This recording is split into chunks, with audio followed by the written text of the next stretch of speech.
After a week of making headlines, the moment had come for Brett Ratten to prove his troops could win a final. Speculation was mounting over the coach's future should his club season come to an end against the Bombers, as James Hird's men had nothing to lose. Carlton were eager to draw first blood but missed their first 5 shots at goal before a single kick from Jake Carlisle put his side in front. The irony of the beginning.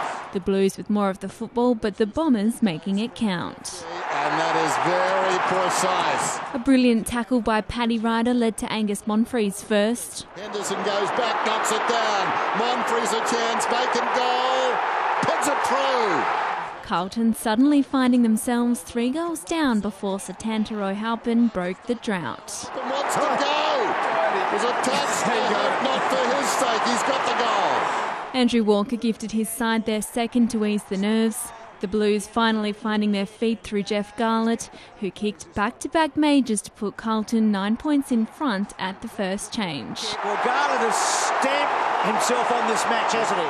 The day came to a premature end for Tate Pears, who was sidelined with a lower leg injury, his substitute failing to make an immediate impact as the Blues made them pay down the other end. Garlett is about 15 metres in front of Hardingham, not required. Robinson goes in and kicks the goal. Essendon continued to get smashed in contested possession, Brett Thornton adding his name to the score sheet before Garlett made it a 30-point ball game with his third. Carlisle dropped it down, so he's in the defensive bit, and then well done Betts to Thornton to Garlett, who's got a hat-trick. And they're 5 goals in front in a hurry. The Bombers' season slowly slipping away as Eddie Betts rubbed salt into their wounds. Betts decides to kick the ball towards Walker and Thornton. It's running and running. It's a goal. It's Carlton's day.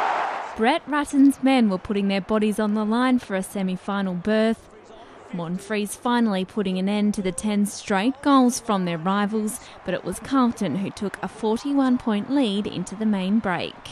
The Blues picked up where they left off in the third, and though the Bombers did their best to stem the flow, Carlton were playing for their coach and their future. Looking good, holding the line. Carlton get their 12th. Tensions rose on the bench, but on field it was all celebration. And now Betts gets on the end. Oh, it's like a big birthday party, isn't it? Chris Judd had been kept to just 8 disposals at half-time, but the Brownlow favourite was determined to join in on the action, the game becoming embarrassing for the Bombers. Oh, this is humiliating now for a proud football club. Kyle Hardingham provided a rare highlight for Bombers fans, but Judd was determined not to be outdone. No! He's done a lot of things on this ground. I'm not sure if he's ever been that high. What a mark! The skipper gifting Betts his second of the day.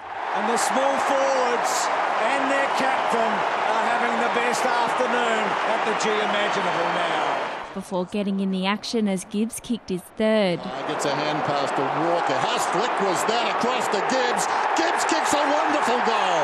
You won't see better than that. Gibbs gets his third, and that hand pass was like lightning. James Hird looked like he had the weight of the world on his shoulders at the last break.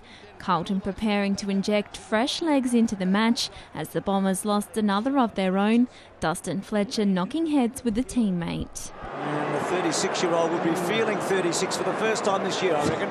Walker opened up the scoring in the final term as Brett Ratten relaxed on the boundary, but nothing could put James Hird's mind at ease. The Blues finding magic in even the most difficult of situations.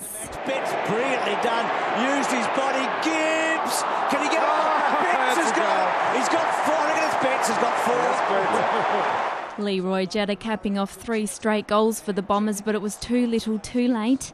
Bryce Gibbs' shoulder injury the only concern for the Blues as they celebrated their first finals win in 10 years. On Hendo and Lades, and you can talk about the whole 16, and they really dug in, and I thought that they were a big part of what I won today. We are the Navy Blues. We are the old dark Navy Blues. Lisa Broham, Big Pond Sport.